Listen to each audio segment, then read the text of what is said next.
Good evening, and welcome to this regular meeting of the Helotes City Council. It is January 12th, 2017, and we're underway at 7 p.m.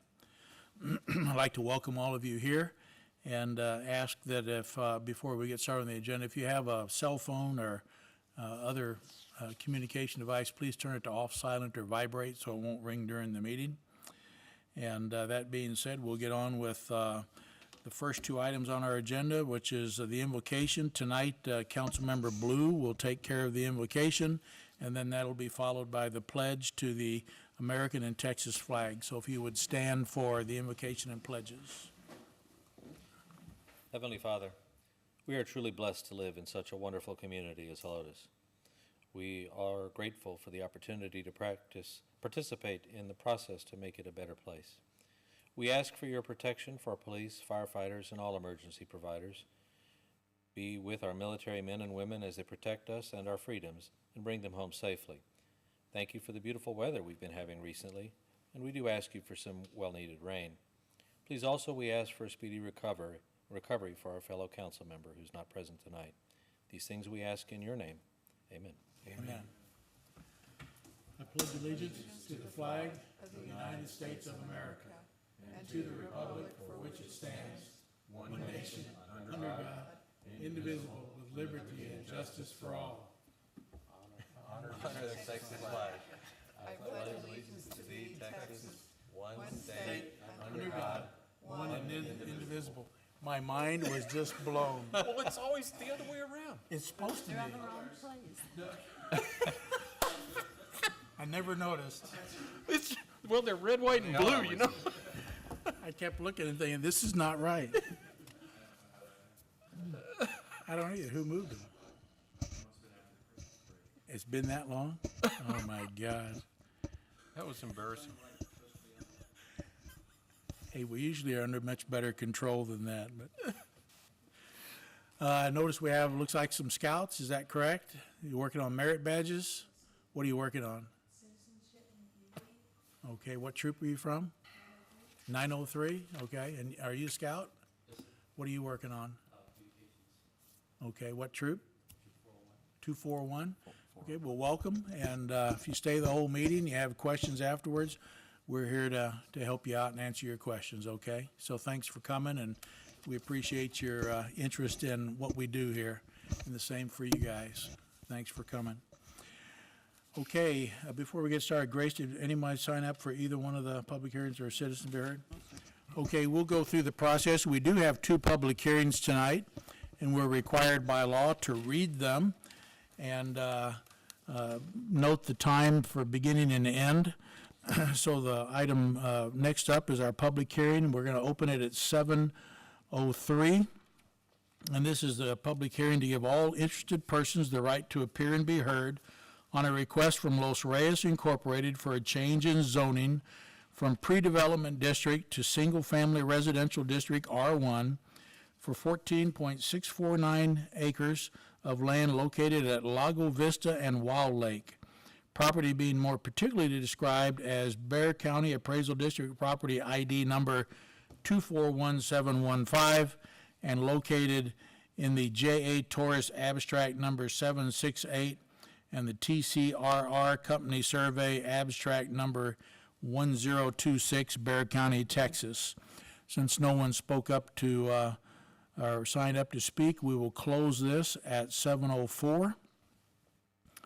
And we will open the next public hearing at 7:04. And this is to give all interested persons the right to appear and be heard on a request from Manuel Quiones and Deborah Gonzalez for a change in zoning from pre-development district to single-family residential district R1 for .27 acre and .81 acre tracts of land located on Whippoorwill Way, property being more particularly described as ingress-egress strips within Bexar County Appraisal District Property ID number 123436, and both described as being portions of Lot 10, County Block 4554B, and Parcel 17, County Block 4554, Bexar County, Texas. And we will close this public hearing at 7:05. That being done, we move to citizens to be heard. No one signed up to speak, so we will press on to our consent agenda. And for those of you who are here to learn what goes on in these meetings, a consent agenda is a grouping of items generally considered as routine business by me and the city staff. And the intent is to have more than one item approved by motion and second at one time, and this is just to speed the meeting along. So tonight's consent agenda consists of items 5 through 7. On the consent agenda, if a council member has a question on any of the items, they can ask that question. We'll answer it if it can be answered fairly briefly.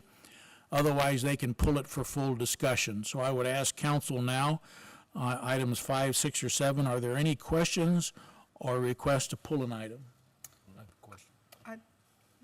I wanted to pull an item too. Okay. Bert, what's I had your a quick question? question on number 7. This, you have a good explanation of everything, Rick, on all this money being moved back and forth.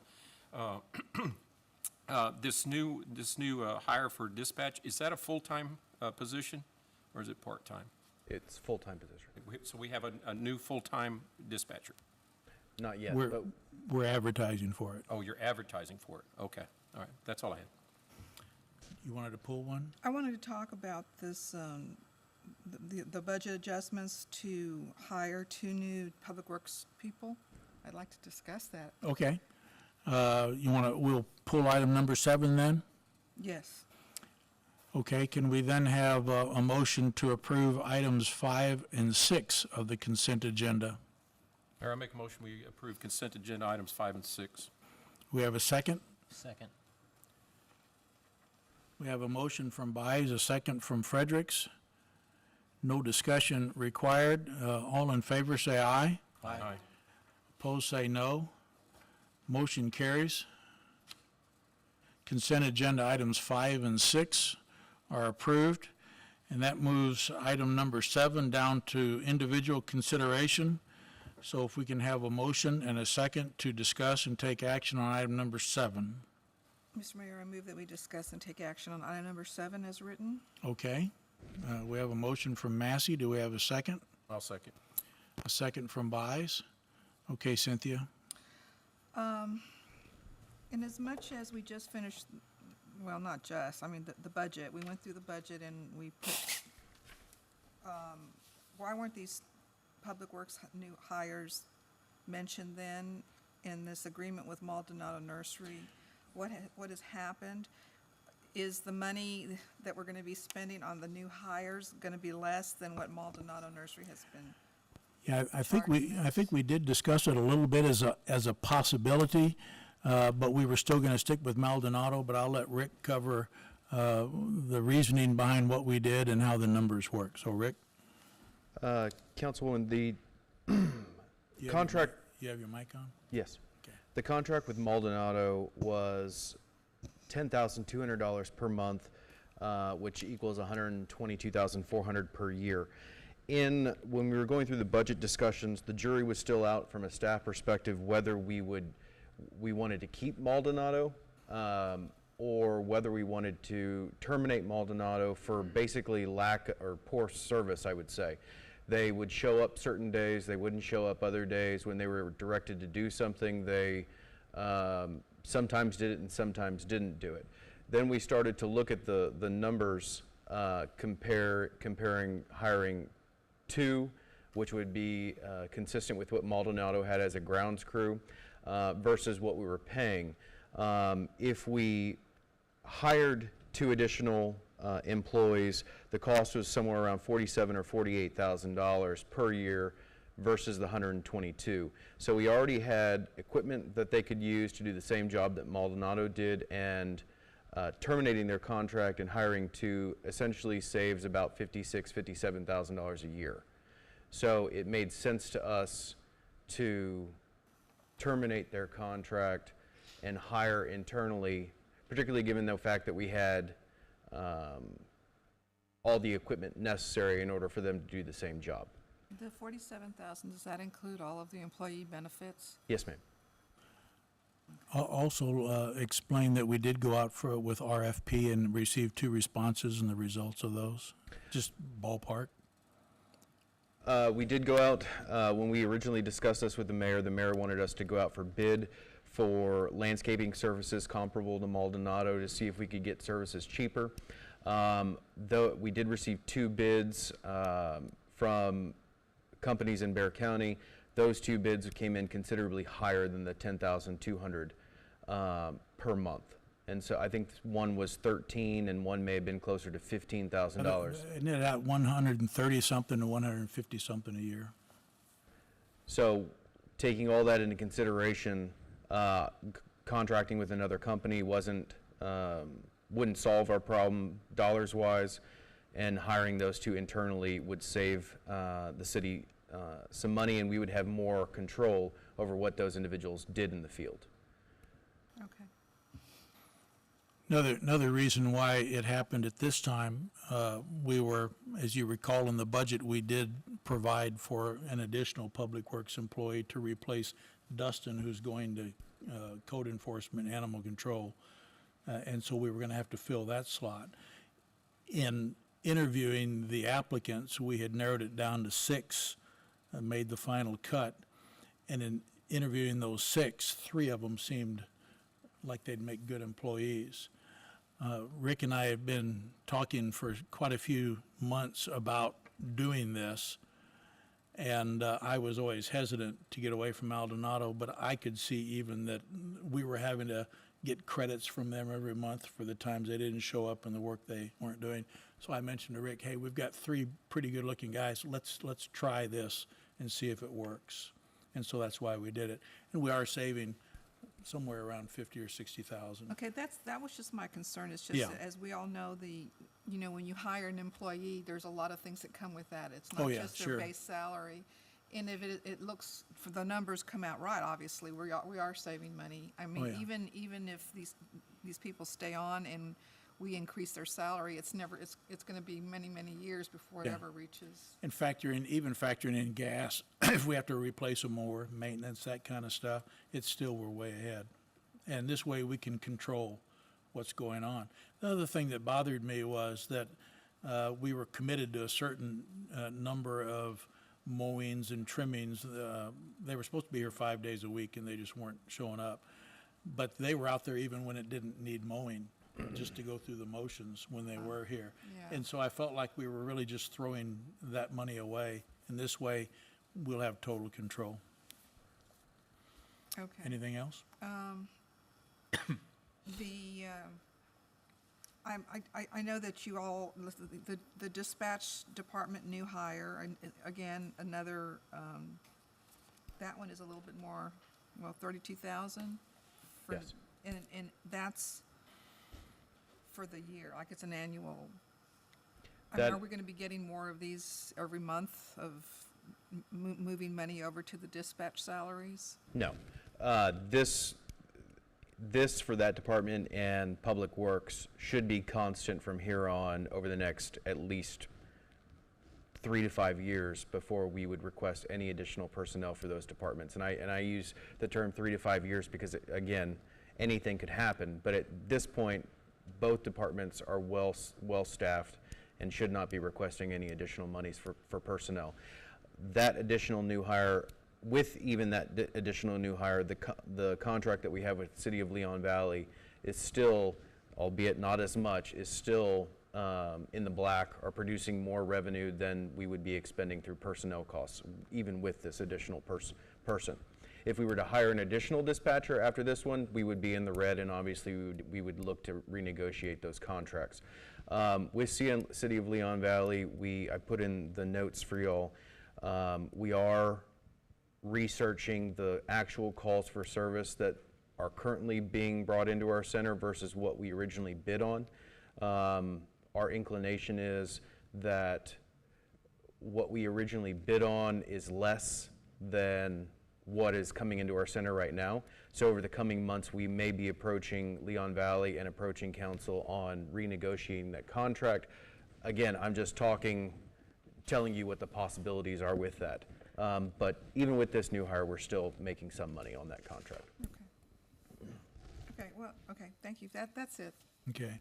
And that's partly to take some of the load off of our dispatch supervisor, because if someone is sick and no one can cover, she's having to come in a lot, and she's spending more time at the console than she is doing her administrative duties that are required. So this is just something that we decided to do. Like Rick says, it's still covered by what Leon Valley's paying us. It just doesn't leave the previous cushion that we had. Anybody else? Paul? I guess the only thing I can ask is, do we have any inclination of maybe bringing on some other entities into the dispatch center? Not at, Is that still something we're looking at? I'm always looking at something like that. I would say not at this time. With the current equipment that we have and the current staffing, even with this additional new hire, the city of Leon Valley and us, our calls for service have increased quite a bit over the last few years. And so I would say at this time, and of course, we also dispatch for Gray Forest. We would take a much stronger look at any additional agency. It would have to be worth it monetary-wise for us to even entertain that. Well, and Bear County is still offering service at no cost to suburban cities as far as we know. And so we doubt that we would be able to pull anybody else in. Leon Valley, for some reason, Bear County gave them a bid that was higher than ours, and which surprised me greatly. But like Rick said, I had encouraged him and Angela to look at the numbers, because Leon Valley's volume is very high. And we just want to be sure, as Rick said, that the numbers they gave us, that we based our bid on and our staffing requirements on, I think that was less than what their actual volume is. So as far as other agencies, it's so great to have our own dispatch. We don't want to build a huge dispatch center to serve other cities if it's going to harm us serving our own people, is the way I look at it. Anything else? Did that make, you agree with all that? Yeah, I mean, I always want more money, so, but I'm tempering that position as we continue going Yeah. forward. I could say something, but I won't.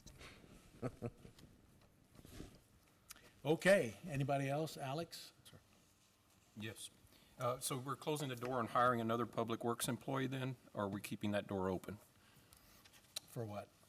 Since we did hire 3 and 1 quit. No, we're already advertising for that. Oh, well, you are? Sure. Okay, because I think it's needed. And then doesn't this allow us to not have to use so many temps also for our events, like movie night? And As they get trained and get accustomed to those special events, yes, it we would. shouldn't have to hire, as many temps for Marketplace and stuff like that, right? Well, actually, if we use the temporary employees or special events employees, it actually costs us less than time and a half for our employees. Okay. Well, I thought you gave them comp time for that. No, they have the option of taking comp time or taking time and a half. And I just like to say, And I will say, they actually don't necessarily always take overtime. They do like time off, so they are okay with comp time occasionally. and I just like to say also about the previous company that was doing our grounds and everything, that the what is it, the Lotus Crossing drainage ditch that surrounds it, it was not being done like it was supposed to. So hopefully we can, with our guys doing it, we'll get it done more regular, Yeah. because that's important to have that open and for good drainage. So I think it was a good move. Anything else? Alex, you said no? Anything else? Okay, we have a motion and a second to approve the ratification of the interdepartmental budget adjustment. So all in favor, say aye. Aye. Opposed, say no. Motion carries. Item 7 is approved. It takes us to item 8. This is a discussion of and action on a request from Los Reyes Incorporated for a change in zoning from pre-development district to single-family residential district to R1. Do we have a motion and a second, please? Mr. Mayor, I make a motion that we discuss and take action on item number 8. I have a motion from Fredericks. Do we have a second? I'll second. Second from Buys. Okay, Paul, you're up. I'm all in favor of it. I think this is kind of why we did, what we did back in, December in our HUD districts. So- Cynthia? Yeah, no, I agree. Alex? I'm good, thank you. Bert? Sounds like a plan. Okay. All in favor of item 8, say aye. Aye. Opposed, say no. Motion carries. Item 8's approved. Takes us to item number 9, discussion of and action on a request from municipal Manuel Quiones and Deborah Gonzalez for a change in zoning from pre-development district to single-family residential district R1. Motion and a second, please. Make a motion, we discuss, take action on item 9. Have a motion from Buys. We have a second. I'll second it. Second from Blue. Bert, anything? No, I agree with P and Z's decision to approve this item. Alex? I agree as well. Cynthia? Yeah, I agree. Paul? Agree. Okay, all in favor, say aye. Aye. Opposed, say no. Motion carries. Item number 10, discussion of and action on a final plat establishing the Bandera Road subdivision Unit 2 PUD. And you have the plat in your notebook. And we'd look for a motion and a second to discuss and take action on this. Mayor, I make a motion, we discuss, take action on item 10. Motion from Buys, do we have a second? Second. Second from Fredericks. And I don't know if you guys looked at it, but I did, and the 10-foot side offset is on the plat. So everything else looks pretty much like the first one, except for that. So, Bert, it's your motion. Once again, I agree with P and Z's approval. Okay. Paul, anything? Good with it. Cynthia? Yes, that's fine with me. Alex? I'm fine as well. Okay, all in favor of item number 10, say aye. Aye. Opposed, say no. Motion carries. And by golly, that finishes our agenda. Got all that done in 22 minutes, 23 minutes. So again, we thank you all for coming. Welcome back for the new year, by the way. Oh, yeah. It's going to be an exciting new year. For those of you that don't know, we have 5 major construction projects on highways and drainage and water and sewer lines scheduled to start this year, along with some very needed street improvements. So it's going to be an exciting and busy year for us. So with that being said, and no other discussion being desired, we are adjourned at 7:23.